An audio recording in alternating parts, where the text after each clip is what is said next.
Бездомните куќиња се и дневна и ноќна мора на Тетовци, бидејќи ги има премногу низ градските улици и често напаѓаат. Жителите, а особено жените и децата, планираат кога и како да излезат од дома за да не дојдат во опасност од агресивните куќиња. Повеќе има куќиња него ли луѓе по улицеве.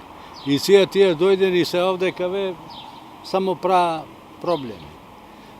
Од кантите ваѓаат отпадот, го растура. Секое чошење ги има низ град Тетово и се загрозуваат луѓе, поготово деца и жени. Меѓутим, што треба да се преземе, не знам и ја. Изгледа по информација на луѓе ги носат од доле некаде ги носат, ги пуштат овде и после тие се размножуваат. Мојата ќерка е касната од куќиња скитници. Значи, буквално претежно са концентрирани во делот на болницата у Тетово. И луѓето едноставно се плашат да идат рано на работа, мора да одат со придружба. Минатото раководство на општината во 2 мандати или 8 години поред ги третираше бездомните куќиња со тендери, односно колку пари имаше за ветеринарите, толку работеа на терен без отстранување од улиците.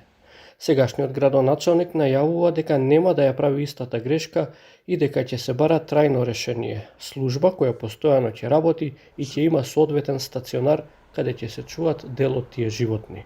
Да се идентификуваат најагресивните куќиња по градот, приоритетно тие да се згрижат за понатаму да одиме чекор по чекор. Не можеме со толку средства да го решиме целосно проблемот, затоа што ние не сме изолиран остров. Значи, поврзани сме со други градови, со други региони, каде ако ние успеваме да ги тргнеме сите овие куќиња, ќе ни носат од другите градови, како што и носат редовно. Значи, се обидуваме да изнајдеме издржано системско решение. Според градоначалникот, преку Полошкиот плански регион, општините прават координација со цел заеднички третман на бездомните куќиња и нивно стационирање на локација во општина Врапчиште.